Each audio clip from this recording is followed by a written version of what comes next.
Hello everyone! I had some requests on TikTok and Instagram for a tutorial on how I do my ink and colored pencil drawings. So I'm gonna give you a little peek into how I do that. I will be drawing Markiplier from his movie Iron Lung. So to start, I start with a base of alcohol ink markers. I am using Copic markers for this one and then Windsor and Newton's Pro markers. And then I will be adding in some shading and detail work with Prismacolor Premier colored pencils in the shades Dark Umber and Black. So to start, I'm going to lighten my pencil sketch with a kneaded eraser. Just roll it into a ball first. Try to get it as even on the surface as possible. And then kind of roll it out into a little bit of a cylinder. Kind of like that. So what you're going to do is you're just going to lay it on your paper and roll it between your palm and the paper, and it will remove any excess graphite that you don't really need. And then you'll still be able to see your outline sketch, but it won't pick up in the pencil and ink and drag it around. So I'm just going to do that little patch for now. So to start, I want to block in my colors a little bit. So I usually will start doing that with a colored pencil. So I'm going to start with the dark umber and not the black, because the dark umber is a little more forgiving. Black is harder to get it off once it's on. So we're going to start with that. So I'm just looking at my reference photo while I work, and I work very slowly. My final line art will be different than the rough sketch I have here, because this is the stage where I start to really tighten up the details.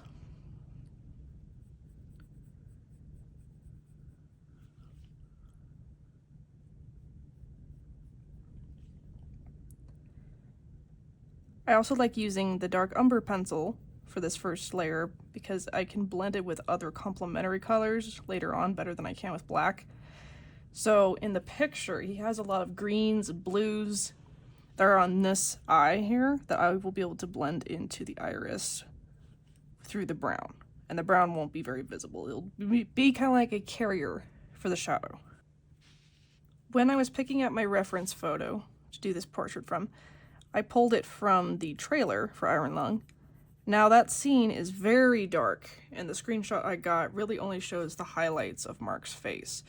And because that's really hard to try to get an accurate likeness when you only have little planes of light to work with, I made a copy of that picture where I raised the contrast and brightness way up so you can really see all the shadows. And I'll put those on the screen. A big part of drawing is drawing what you can't see. So in my reference photo, it's way too dark to see any much detail in Mark's eye, but I know that he will have the shadow here in the pupil.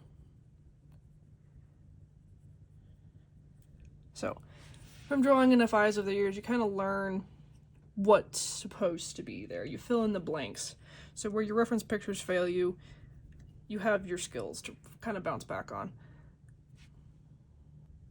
Going on the previous note, I'm actually going to make his pupil a little bit bigger here, because again, we're drawing what we can't see. We know that the pupil gets bigger in the dark to allow in more light.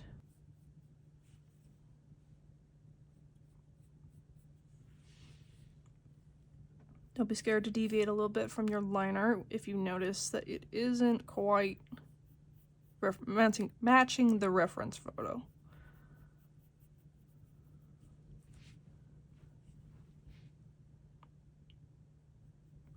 So again, looking at my picture, I'm going to see where the light is on his face here.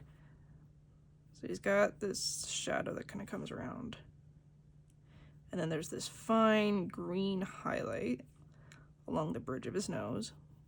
I like to set my shadow a little further back than I need it to be initially, so that if I need to move it in more later, I can, and it's easier to move shadow in over light than it is to try to take the light back. This side of his nose is quite shaded. It's more skin toned. So when we color this will be very blue, purple, and red.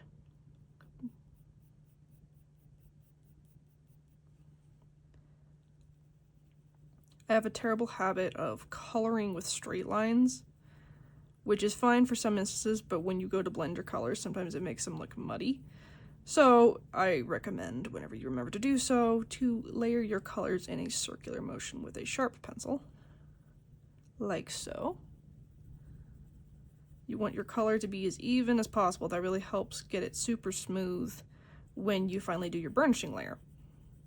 Prismacolor pencils are a wax-based colored pencil, so the way they blend is a bit different than like oil-based ones.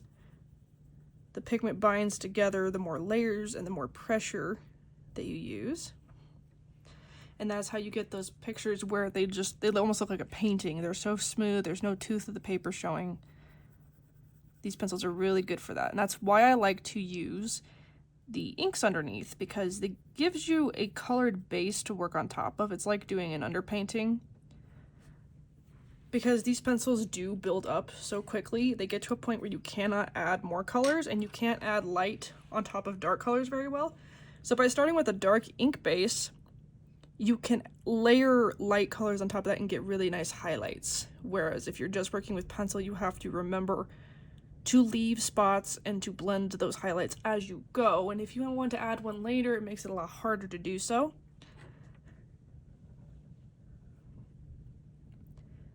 So by starting out with a colored base, you're just setting yourself up for a little more success that way. So I'm gonna start adding in a little bit of the green highlights on Mark's nose. So I went through my marker colors that I had and I compared a couple swatches. I'm trying to get a shade that's gonna be complementary because it's probably going to change throughout the course of the picture. So I like a nice neutral shade that isn't too neon, it isn't too dull. So this color I picked ended up being the Pale Cobalt Green YG41 from Copic markers, their Copic Sketch set. And then I picked the Willow G24 as a complementary color. I don't know if I will actually end up using this one. I might use it a little bit, but we'll see. And then what I also like to do is when I am doing colors like this, I will not shade them with a darker shade of that color. I will actually use gray markers and layer them over the top. They mute the colors nicer. So I will be using a little bit of that. I might use that instead of the darker green. But to start, so I'm following the lighting of the brighter contrast reference photo that I prepared. Because as I blend the shadows, it's gonna go over the top of this anyway. But like I said before, I prefer to start with a little bit more than I need because it's hard to take it back. Because dark brown and black is always going to go over the top of this. It'll layer right over this green, you won't even be able to see it. So if I get it in the wrong place, it's not really going to matter. So in the reference photo I'm actually going after for the finished rendering, he has a very pale green right here. It is so shadowed, it's like dim. And I'm guessing it's like the equivalent of like dash light. When you're in a car at night and the dash light is bouncing off your face, that's kind of what this looks like here. That is what we're going for. So I will be desaturating this green here with some gray in a minute. Now, it's much darker in my reference, but I'm gonna go ahead and do the sclera and his iris in green as well.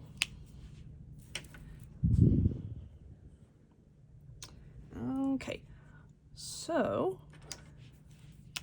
I'm gonna take the neutral gray number 4, Copic gray, and I'm gonna start to work in the desaturation here. Where I know it's gonna be, I like to also start when I'm building up darker shading with the alcohol markers to start with a lighter color than you actually need and build up to it. So while I know this is eventually going to be black here, I'm starting with this very desaturated light soft gray. I am using the warm gray number 1 to add in more light and to desaturate the green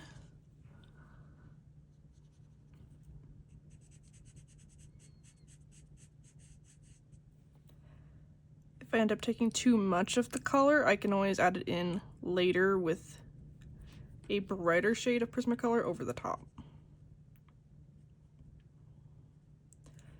The paper I'm using has a very fine tooth, so you might notice that some papers are a lot rougher than others, and that as you lightly use pencil over the top, you'll see this like almost like static on the paper where the white is showing underneath, and it takes a lot over the top of that to get rid of it. That is the tooth of the paper.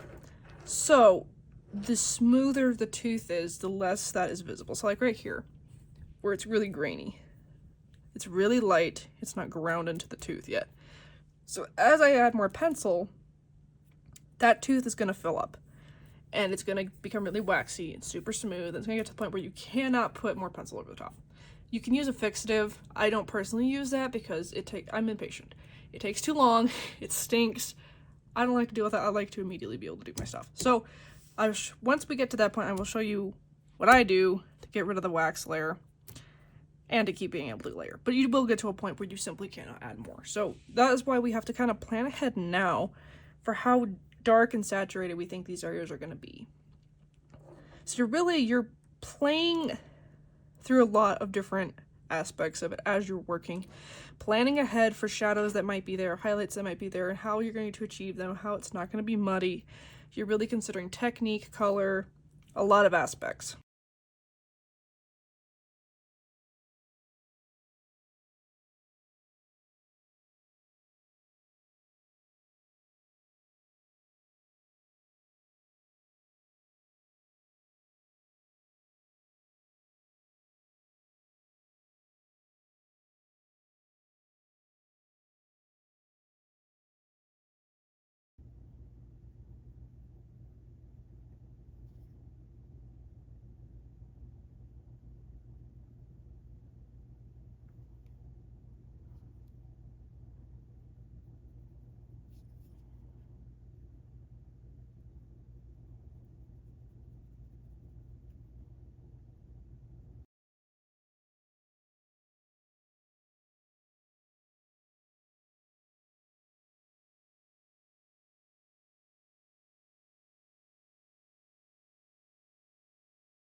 So this here is the burnishing layer. This is the final layer when you are working with colored pencils where they become really smooth and glassy. This is where I like to add my final highlights in by blending it with like a highlight shade.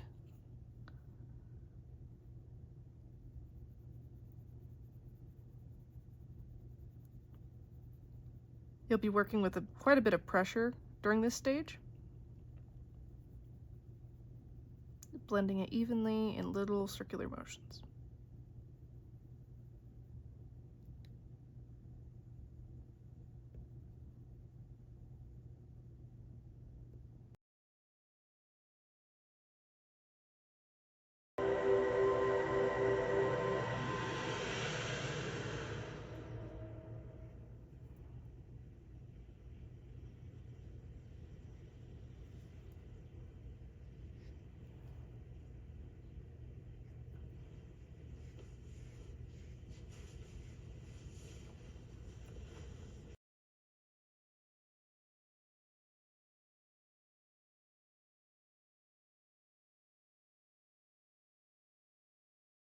Okay, so here's where we are now.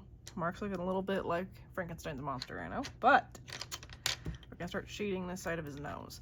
So I've picked out a couple different colors here that I want to use because this side of his face, you can see his skin tone. So I've probably picked out way more than I actually need, but I'd rather have my palette picked out and kind of ready to go versus having to look for it as I'm working. So here's a rundown of the colors that I have picked to work with. I have Tuscan Red, Light Peach, Salmon Pink, Nectar, Pumpkin Orange, Peach Beige, Light Umber, Blush Pink, Seashell Pink, Sienna Brown, Burnt Ochre, Black Cherry, Chestnut, and Sandbar Brown. And if I can find it, the henna color is really great too for coloring here around the nose. If you've ever noticed, the nose is always most red here, around the tip, and around the corners of the nostril here, because there's a lot of blood flow there. The process of my art style is really just a series of very thin layers built up over and over again.